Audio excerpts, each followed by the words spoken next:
സംഖ്യാപുസ്തകം അദ്ധ്യായം 32. എന്നാൽ രൂബേന്യർക്കും ഗാദ്യർക്കും എത്രയും വളരെ ആടുമാടുകൾ ഉണ്ടായിരുന്നു. അവർ യസേർ ദേശവും ഗിലെയാദ് ദേശവും ആടുമാടുകൾക്ക് കൊള്ളാകുന്ന സ്ഥലമെന്ന് കണ്ടിട്ട് വന്ന മോശയോടും പുരോഹിതനായ എലയാസാരിനോടും സഭയിലെ പ്രഭുക്കന്മാരോടും സംസാരിച്ചു. അതാരോത്ത്, Dibon, Jazer, Nimrah, Heshbon, എലയാലെ, സെബാം, Nebo, ബെയോൻ എന്നിങ്ങനെ യഹോവ ഇസ്രയേൽ സഭയുടെ മുമ്പിൽ ജയിച്ചടക്കിയ ദേശം ആടുമാടുകൾക്ക് കൊള്ളാകുന്ന പ്രദേശം. അടിയങ്ങൾക്കോ ആടുമാടുകളുണ്ട്. അതുകൊണ്ട് നിനക്ക് അടിയങ്ങളോട് കൃപയുണ്ടെങ്കിൽ ഈ ദേശം അടിയങ്ങൾക്ക് അവകാശമായി തരണം. ഞങ്ങളെ യോർദാൻ അക്കരെ കൊണ്ടുപോകരുതേ എന്ന് പറഞ്ഞു. മോശ ഗാദ്യരോടും രൂബേന്യരോടും പറഞ്ഞത്, നിങ്ങളുടെ സഹോദരന്മാർ യുദ്ധത്തിന് പോകുമ്പോൾ നിങ്ങൾക്കിവിടെ ഇരിക്കണമെന്നോ? യഹോവ ഇസ്രയേൽ മക്കൾക്ക് കൊടുത്തിട്ടുള്ള ദേശത്തേക്ക് അവർ കടക്കാതിരിപ്പാൻ തക്കവണ്ണം നിങ്ങൾ അവരെ അധൈര്യപ്പെടുത്തുന്നത് എന്തിന്? ഒറ്റ നോക്കേണ്ടതിന് ഞാൻ നിങ്ങളുടെ പിതാക്കന്മാരെ കാദേശ് ബർന്നേയയിൽ നിന്ന് അയച്ചപ്പോൾ അവരിങ്ങനെ തന്നെ ചെയ്തു. അവർ എസ്കോൽ താഴ്വരയോളം ചെന്ന് ദേശം കണ്ട ശേഷം യഹോവ ഇസ്രയേൽ മക്കൾക്ക് കൊടുത്തിട്ടുള്ള ദേശത്തേക്ക് പോകാതിരിക്കത്തക്കവണ്ണം അവരെ അധൈര്യപ്പെടുത്തി. അന്ന് യഹോവയുടെ കോപം ജ്വലിച്ചു.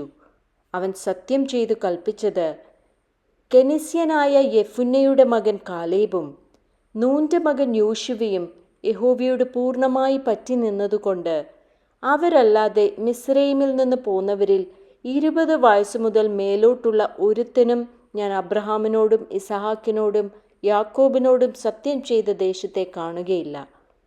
അവരെന്നോട് പൂർണ്ണമായി പറ്റി നിൽക്കായക കൊണ്ട് തന്നെ. അങ്ങനെ യഹോവയുടെ കോപം ഇസ്രയേലിൻ്റെ നേരെ ജ്വലിച്ചു. യഹോവയ്ക്ക് അനിഷ്ടമായുള്ളത് ചെയ്ത തലമുറയെല്ലാം മുടിഞ്ഞു പോകുവോളം അവൻ 40 സംവത്സരം അവരെ മരുഭൂമിയിൽ അലയുമാറാക്കി. എന്നാൽ ഇസ്രയേലിൻ്റെ നേരെ യഹോവയുടെ ഉഗ്രകോപം ഇനിയും വർദ്ധിപ്പാൻ തക്കവണ്ണം നിങ്ങളുടെ പിതാക്കന്മാർക്ക് പകരം നിങ്ങൾ പാപികളുടെ ഒരു കൂട്ടമായി എഴുന്നേറ്റിരിക്കുന്നു. നിങ്ങൾ അവനെ വിട്ടു പിന്നോക്കം പോയാൽ അവൻ ഇനിയും അവരെ മരുഭൂമിയിൽ വിട്ടുകളയും. അങ്ങനെ നിങ്ങൾ ഈ ജനത്തെ എല്ലാം നശിപ്പിക്കും. അപ്പോൾ അവർ അടുത്തു ചെന്ന് പറഞ്ഞത്, ഞങ്ങളിവിടെ ഞങ്ങളുടെ ആടുമാടുകൾക്ക് തൊഴുത്തുകളും ഞങ്ങളുടെ കുഞ്ഞുകുട്ടികൾക്ക് പട്ടണങ്ങളും പണിയട്ടെ. എങ്കിലും ഇസ്രയേൽ മക്കളെ അവരുടെ സ്ഥലത്ത് കൊണ്ടുപോയി ആക്കുന്നതുവരെ ഞങ്ങൾ യുദ്ധസന്നദ്ധരായി അവർക്ക് മുമ്പായി നടക്കും. ഞങ്ങളുടെ കുഞ്ഞുകുട്ടികളോ ദേശത്തിലെ നിവാസികൾ നിമിത്തം ഉറപ്പുള്ള പട്ടണങ്ങളിൽ പാർക്കട്ടെ. ഇസ്രയേൽ മക്കൾ ഓരോരുത്തൻ താന്താൻ്റെ അവകാശം അടക്കിക്കൊള്ളും വരെ ഞങ്ങൾ ഞങ്ങളുടെ വീടുകളിലേക്ക് മടങ്ങിപ്പോരുകയില്ല. യോർദാൻ അക്കരെയും അതിനപ്പുറവും ഞങ്ങൾ അവരോടുകൂടെ അവകാശം വാങ്ങുകയില്ല. കിഴക്ക് യോർദാൻ ഇക്കരെ ഞങ്ങൾക്ക് അവകാശമുണ്ടല്ലോ. അതിന് മോശെ അവരോട് പറഞ്ഞത്, നിങ്ങൾ ഈ കാര്യം ചെയ്യുമെങ്കിൽ യഹോവയുടെ മുമ്പാകെ യുദ്ധസന്നദ്ധരായി പുറപ്പെട്ട് യഹോവ തൻ്റെ മുമ്പിൽ നിന്ന് ശത്രുക്കളെ നീക്കി കളയുവോളം നിങ്ങൾ എല്ലാവരും അവൻ്റെ മുമ്പാകെ യുദ്ധസന്നദ്ധരായി യോർദാൻ അക്കരെ കടന്നു പോകുമെങ്കിൽ ദേശം യഹോവയുടെ മുമ്പാകെ കീഴമർന്ന ശേഷം നിങ്ങൾ മടങ്ങിപ്പോരുകയും യഹോവയുടെയും ഇസ്രയേലിൻ്റെയും മുമ്പാകെ കുറ്റമില്ലാത്തവരായിരിക്കുകയും ചെയ്യും. അപ്പോൾ ഈ ദേശം യഹോവയുടെ മുമ്പാകെ നിങ്ങളുടെ അവകാശമാകും. എന്നാൽ നിങ്ങൾ അങ്ങനെ ചെയ്യുകയില്ല എങ്കിൽ നിങ്ങൾ യഹോവയോട് പാപം ചെയ്തിരിക്കുന്നു. നിങ്ങളുടെ പാപഫലം നിങ്ങൾ അനുഭവിക്കും. നിങ്ങളുടെ കുട്ടികൾക്കായി പട്ടണങ്ങളും നിങ്ങളുടെ ആടുകൾക്കായി തൊഴുത്തുകളും പണിത് നിങ്ങൾ പറഞ്ഞതുപോലെ ചെയ്തുകൊള്ളുവിൻ.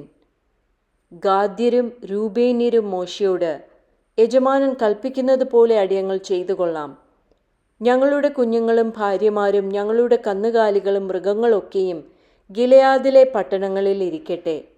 അടിയങ്ങളോ യജമാനൻ കൽപ്പിക്കുന്നത് പോലെ എല്ലാവരും യുദ്ധസന്നദ്ധരായി യഹോവയുടെ മുമ്പാകെ യുദ്ധത്തിന് കടന്നു പോകാം എന്ന് പറഞ്ഞു.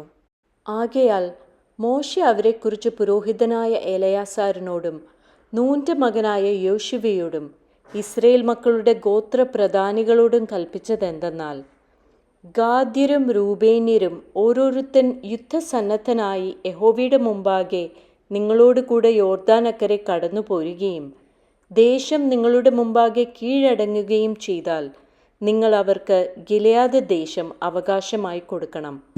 എന്നാൽ അവർ നിങ്ങളോട് കൂടെ യുദ്ധസന്നദ്ധരായി അക്കരയ്ക്ക് കടക്കാതിരുന്നാൽ അവരുടെ അവകാശം നിങ്ങളുടെ ഇടയിൽ കനാൻ ദേശത്ത് തന്നെ ആയിരിക്കണം. ഗാദ്യരും രൂബേന്യരും അതിന്, യഹോവ അടിയങ്ങളോട് അരുളിച്ചെയ്തതുപോലെ ചെയ്തു കൊള്ളാം.